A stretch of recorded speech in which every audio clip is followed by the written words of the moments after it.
Fahrenheit 451 is a book about a completely decadent and commercialistic society in which people's main focus is solely to entertain themselves momentarily. Books, intellectualism, and really any sense of a deeper purpose is completely absent from this society. The only literature that people read is pornographic sex manuals. TVs have become entire walls of people's houses with make-believe people that talk to them. And especially, people drive their cars extremely fast even when they have nowhere to go. Like they're weirdo drunk people on the Autobahn.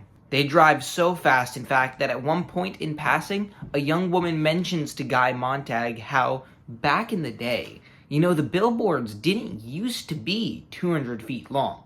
They didn't used to be so crazy stretched out. The first time I read Fahrenheit 451, I was astounded by this detail mentioned of the billboards.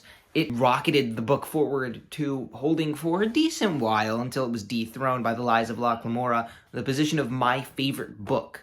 First of all, the billboards represent and really signify deeply to me just how persistent and really deeply entrenched the commercialism of the society is. The companies will just stretch the billboards out. Okay, people are going to drive as fast as they want.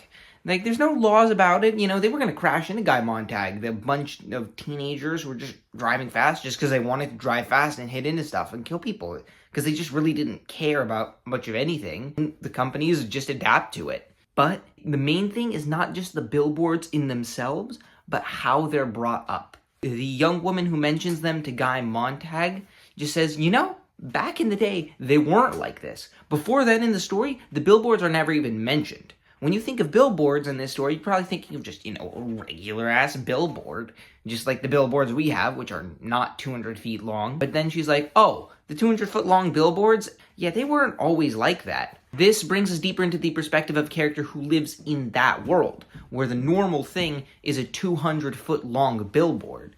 And the weird thing is a society that isn't that decadent, that isn't that commercialized. When you look back and you're like, wow, billboards were only like 20 feet long?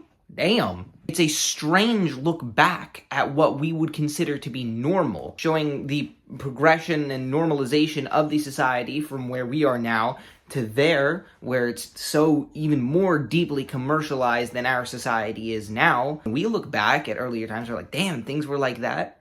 It's a bit of a look at where we are now from that same perspective. In a Spanish show from Telemundo that I watched with my stepdad because I was trying to learn Spanish better and learn about writing at the same time, El Recluso, there are two gang factions in La Rotunda. There is La Unión, led by Cuauhtémoc. He has a really cool name, but he's not very relevant here. And then there's the Tavares clan, led by Mariano Tavares. And Mariano Tavares has a nephew named Santito. Santito's a little loco. And he's absolutely, by far, my favorite character in the whole show. The actor that played him needs a goddamn Oscar, because that was the most incredible acting, easily, that I've ever seen in my life. Santito is really not very emotionally mature, let's be honest. Well, I don't know if I'd say he's retarded exactly, but he's definitely emotionally locked in more of a childish kind of sphere, shall we say. Santito has a father that lives on the outside. He's not in prison, because this whole show is set in a prison. And that father ends up getting killed by people connected to La Unión. Mariano Tavares breaks the news to Santito. And Santito, predictably, who was, by the way, playing with this video game thing at the time, it was like almost like a mix between a pinball machine, but it had like a video game controller. It was really weird. I don't know what it is, but it was cool that they managed to smuggle it into a prison. Anyways, Santito is playing with that, and Tavares comes, tells him, your father just got knocked off. Santito, who has set down the controller, is frozen. Is like, And for just a moment, Santito goes back to the controller. He grabs the controller and returns to the game. And Tavares shoves the controller out of his hand. He's like, come on, confront the fact that your father is dead. Let this sink in. Santito returning to the game, almost as an escape from the realization that his father is dead, shows just how incapable he is emotionally of handling big things like this. He's just frozen up. I can't show it as well. It's acted much better than that, trust me. But he can't handle it.